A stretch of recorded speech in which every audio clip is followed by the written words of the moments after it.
Walang kapagurang naglilingkod ang maraming opisyal ng pamahalaan para sa kapakanan ng ating mga kababayan na wala ring kapagurang nagtatrabaho bilang mga OFW sa ibayong dagat.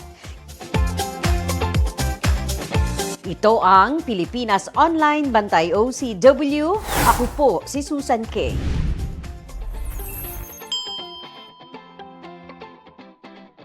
Isang karangalan at pribilehiyo ng Bantay OCW na muling makasama natin ang tila yata hindi rin napapagod sa kanyang pagseserbisyo sa ating mga kababayang OFW mula sa Department of Migrant Workers, ang kalihim ng DMW, Secretary Hans Leo Kakdak sa katatapos lamang na MOU signing sa pagitan ng Pilipinas at bansang Slovenia.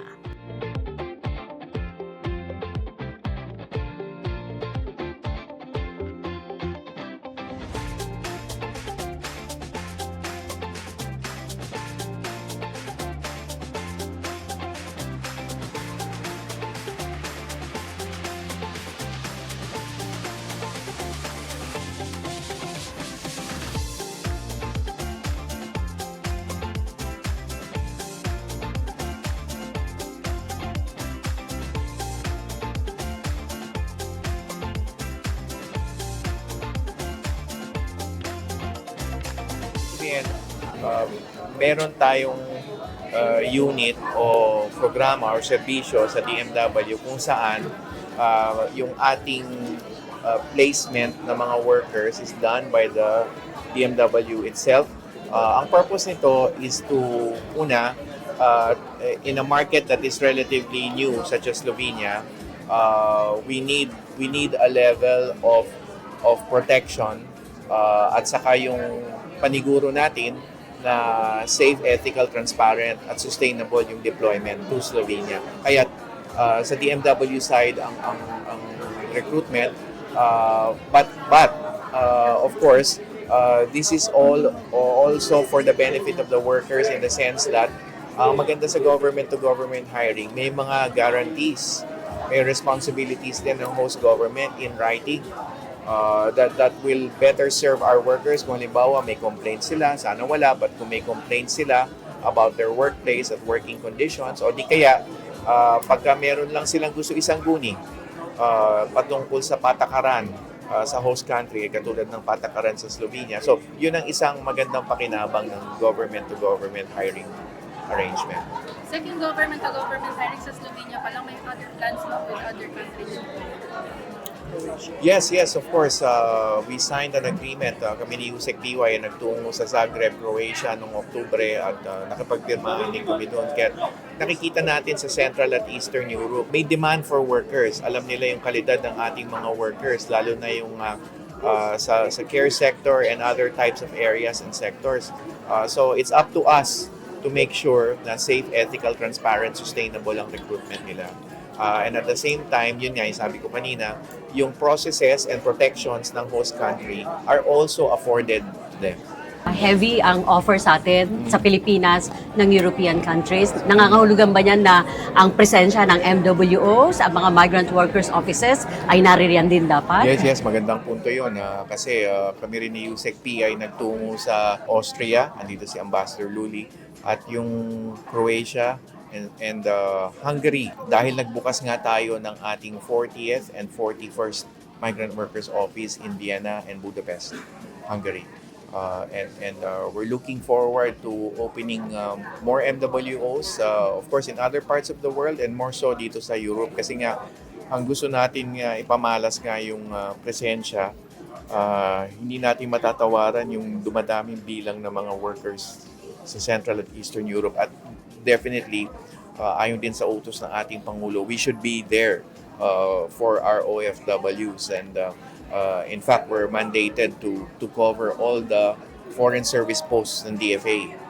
So we have 41 so far, 42 so far, but we are headed toward more openings ng MWOs dito sa 2025 and all throughout the President's term.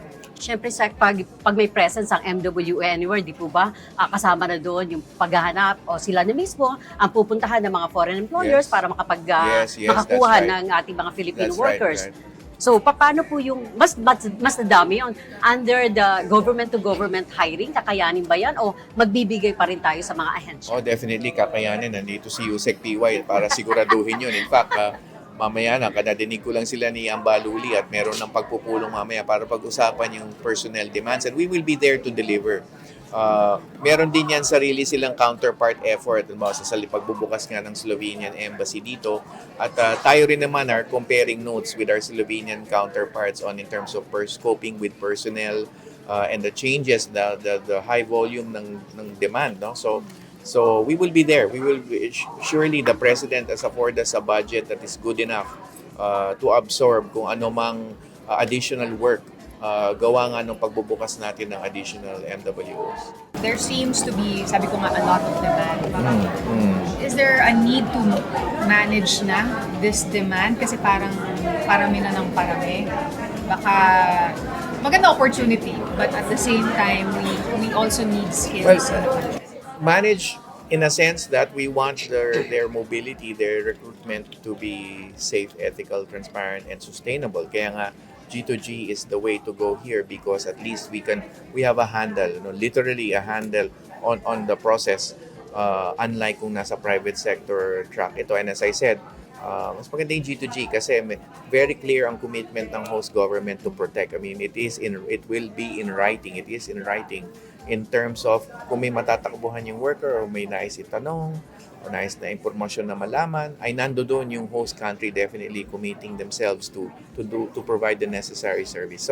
So yes, we are on course in terms of, and as I mentioned, not so much to create the jobs for the workers because they have done that for themselves.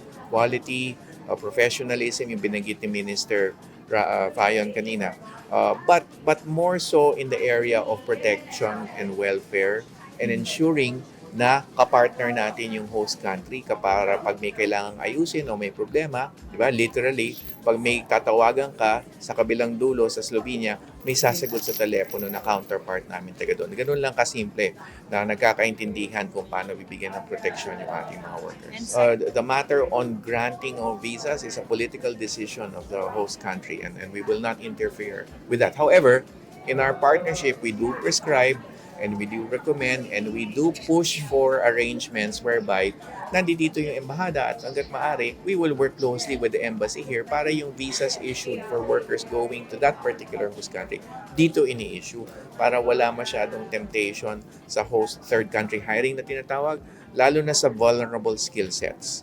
So we can only suggest to our Yes, of course. counterparts. Yes, of course. And of course, what we're hearing are very positive signs, opportunities to further deepen our discussions with them along these lines. Kasama ba sa consideration kung safe country yan? Of course. O, lagi. Of course, of course. Ano pa nag-offer sa atin, hindi Of na course, unsafe of course. naman. Oo. It starts with under the law and with the DFA certification. Tinitignan na yan ng embahada natin kung ang isang bansa ay pasado sa criteria ng protecting our OFWs. Kung may batas sila protecting OFWs, kung meron sila mga mekanismo to protect OFWs. So, DFA certified. So, yan ang unang step. Hindi yan lalagpas na may DFA certification. And that is the case with Slovenia. Pero sir, grabe ha, kapapasok pa lang ng 2025. Mukhang nakakarami tayo ng mga bansa ngayon. Yeah. But it just is a continuation of what we've been doing, and of course the encouragement, the exhortation of the president himself.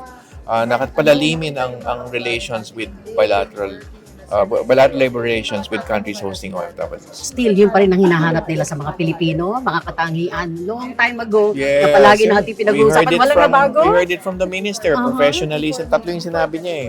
Hard work, professionalism, and then one more. But I think yung kanyang mensahe dito is gusto nila ng Filipino workers and so they like to sit down with us to discuss how we can better protect them. Pero sir, syempre, kahit sabihin natin government-to-government hiring ito ngayon, meron pa rin dyan mananamantala. Hindi pa rin po pwede kahit sabihin digital na. Digital din ang scam ngayon.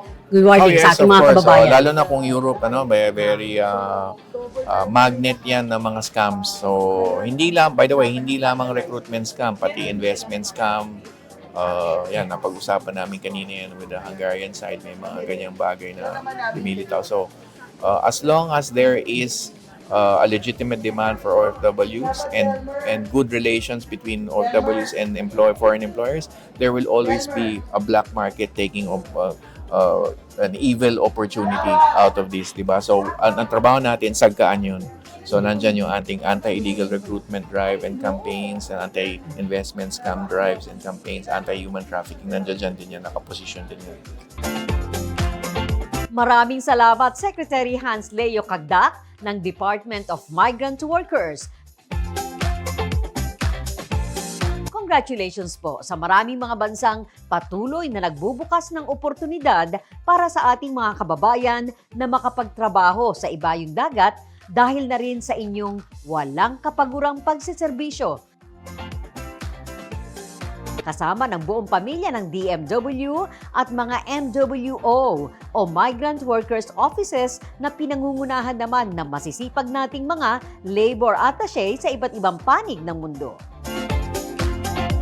Para sa Pilipinas Online, Bantay OCW, hatid ng Bantay OCW Foundation, ako po si Susan K.